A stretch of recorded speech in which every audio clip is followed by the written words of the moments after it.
नमस्कार, आप देख रहे हैं द क्रेडिबल न्यूज। मैं हूं शालिनी।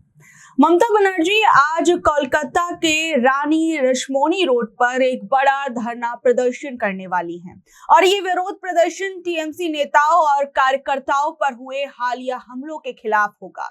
ममता बनर्जी ने कड़ा रुख अपनाते हुए ये कह दिया है कि अगर उन्हें कोलकाता में प्रदर्शन करने की परमिशन नहीं मिलती है तो वो अकेले दिल्ली जाकर विरोध करेंगी। ममता बनर्जी का कहना है कि बीजेपी ने उनके भतीजे और पार्टी महासचिव अभिषेक बनर्जी और साथ ही साथ सांसद कल्याण बनर्जी को जान से मारने की साजिश रची है। हाल ही में अभिषेक बनर्जी पर सोनरापुर में हमला हुआ था, जबकि कल्याण बनर्जी को हुगली में निशाना बनाया गया था। ममता बनर्जी ने इन हमलों की तुलना तानाशाही से करते हुए कहा कि आज जो अराजकता दिखाई दे रही है वैसी तो हिटलर के समय में भी नहीं थी। ममता बनर्जी ने यह साफ कहा कि टीएमसी को डरा धमकाकर या सांसदों विधायकों को रिश्वत देकर कमजोर नहीं किया जा सकता, बल्कि ऐसी कोशिशों से उनकी पार्टी और मजबूत होकर उभरेगी। और उन्होंने आरोप लगाया कि राज्य भर में टीएमसी के लगभग 2500 कार्यालयों में तोड़फोड़ की गई है और कार्यकर्ताओं को अपनी राजनीतिक एक्टिविटीज करने से रोका जा रहा है। ममता बनर्जी का कहना है कि उनका जो प्रदर्शन होगा वो लोकतंत्र को बचाने और अपनी पार्टी के अधिकारों की रक्षा करने के लिए होगा। अभिषेक बनर्जी पर हुए हालिया हमलों को लेकर और बंगाल की राजनीति से जुड़े हुए कुछ बयान जो है वो सामने आ रहे हैं, जरा सुनिए। ममता बनर्जी आज अभिषेक बनर्जी और कल्याण बनर्जी पर जो हमले हुए थे उसके विरोध में आज धरने पर बैठ रही हैं और ममता बनर्जी का कहना है कि कहीं भी कोई सरकार को दिक्कत है तो वो सीधा उन्हें अरेस्ट करें। देखिए, मेरा सीधे तौर पे कहना है कि प्रतिरोध जब किसी की भी सरकार हो तो उतना स्पेस होना चाहिए।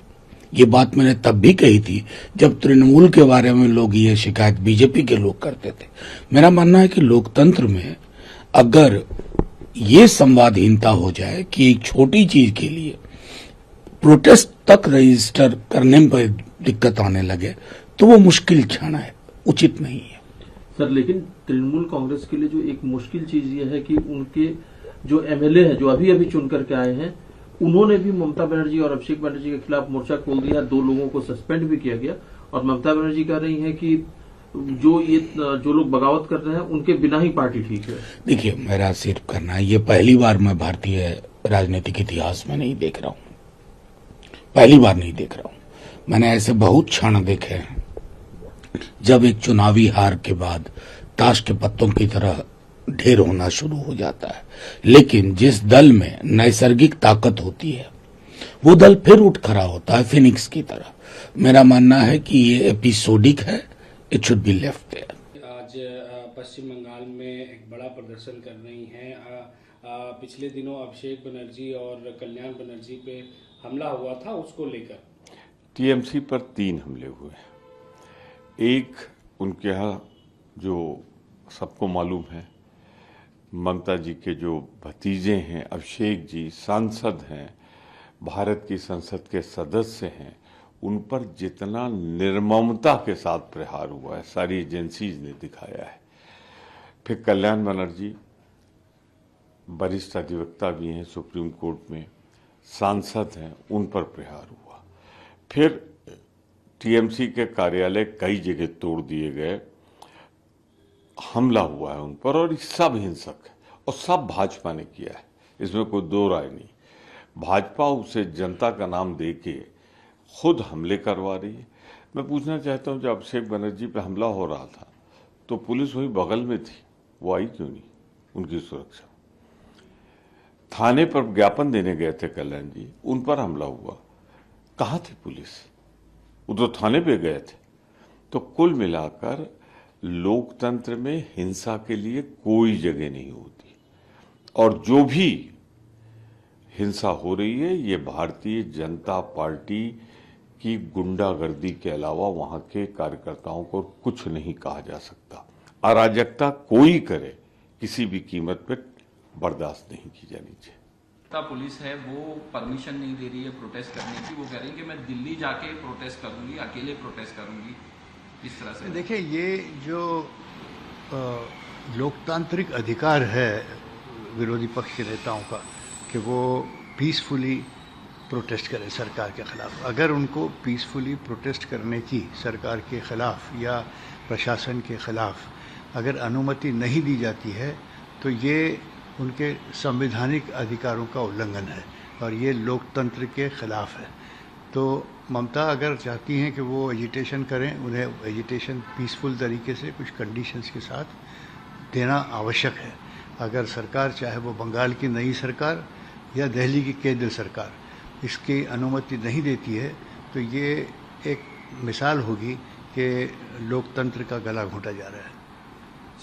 ममता बनर्जी लोग छोड़ के जा रहे हैं और कुछ नेता छोड़ के गए, उसको लेके कह रही हैं कि, और इस पे सवाल उठा रहे हैं बीजेपी वाले, तो कह रहे हैं कि जो नेता होता है वो पार्टी होती है, वो कार्यकर्ताओं की पार्टी होती है, नेताओं से पार्टी नहीं होती। देखिए, ये तो बात सही है कि कोई भी राजनीतिक पक्ष जो है वो अपने कार्यकर्ताओं के बल पर और उनके कार्य पर चलता है।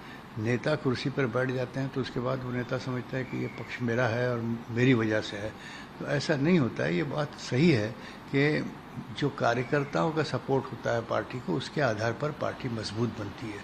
नेता आते जाते रहते हैं और जो अपॉर्चुनिस्टिक नेता होते हैं कि जो देखते हैं कि आज यहाँ कमज़ोर हो गए तो उस तरफ छलांग लगा लो या उस तरफ से दूसरी तरफ छलांग लगा लो, उनका कोई मनोबल नहीं होता, उनका कोई सपोर्ट नहीं होता और वो लॉन्ग टर्म में पछताते हैं कि जनता उन्हें रिजेक्ट कर देती है। सर, कुछ जो एमएलएज हैं उनको एक्सपेल किया गया, उसमें से एक है संदीपन साहा, वो उनको निकाला गया है टीएमसी से, क्या? नहीं, देखिए, वो तो पार्टी के अपने उसूल होते हैं, पार्टी का अपना एक एजेंडा होता है, पार्टी के अपने सिद्धांत होते हैं कि अगर कोई एंटी पार्टी एक्टिविटी करता है और जाहिर होती है कि नुकसान हो रहा है पार्टी को, तो उसको पार्टी से एक्सपेल किया जाता है। ये कोई टीएमसी में पहली बार नहीं हुआ है, ये तो हर पॉलिटिकल पार्टी में किया जाता है कि जहां पार्टी के विरोध में या पार्टी को नुकसान पहुंचाने वाला कार्य कोई आमदार या खासदार या कोई विधायक या सांसद करता है तो उसके खिलाफ कार्रवाई पार्टी में होती है, कोई नई बात नहीं है।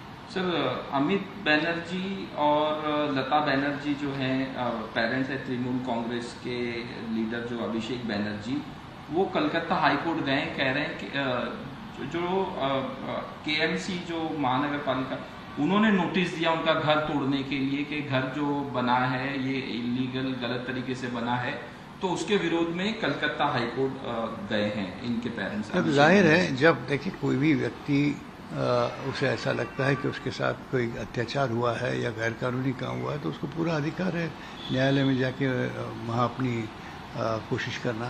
तो अभी ये किया है, उनके घर के नोटिस के बारे में या कार्रवाई के बारे में अगर उच्च न्यायालय को कुछ लगा कि गलत है तो वो उसको सही कर लेगी। बनर्जी कह रही हैं कि मुझे अरेस्ट कर लो और मुझे परमिशन नहीं दे रहे हैं कोलकाता में प्रोटेस्ट करने के लिए, तो मैं जाके दिल्ली में अकेले बैठ के प्रोटेस्ट करूंगी, क्योंकि जिस तरह से हमले हो रहे हैं टीएमसी के नेताओं पे। नहीं, ये बराबर है। क्या ऐसा है कि प्रोटेस्ट करना, ये संविधान ने ही उनको आज़ादी दी है।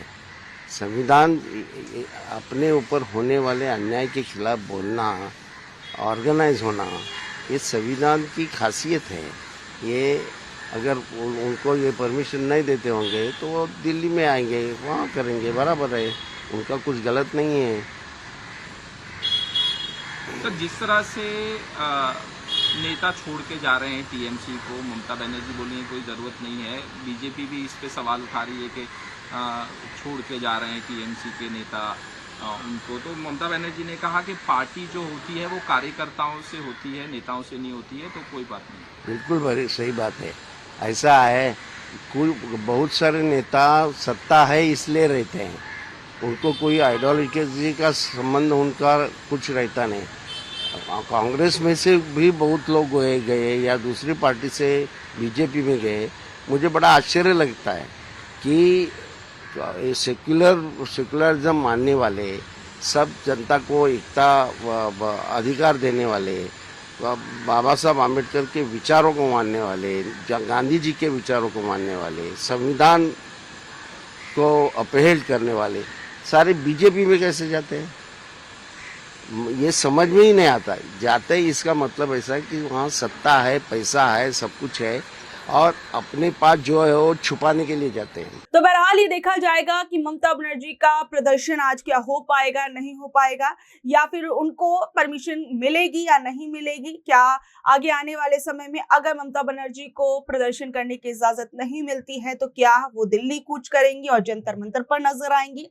आप लोगों का इस बारे में क्या कुछ कहना है, नीचे दे कमेंट बॉक्स में अपनी राय जरूर बताइएगा। और ऐसी अपडेट से जुड़े रहने के लिए देखते रहिए द क्रेडिबल न्यूज। मैं हूं शालिनी, धन्यवाद।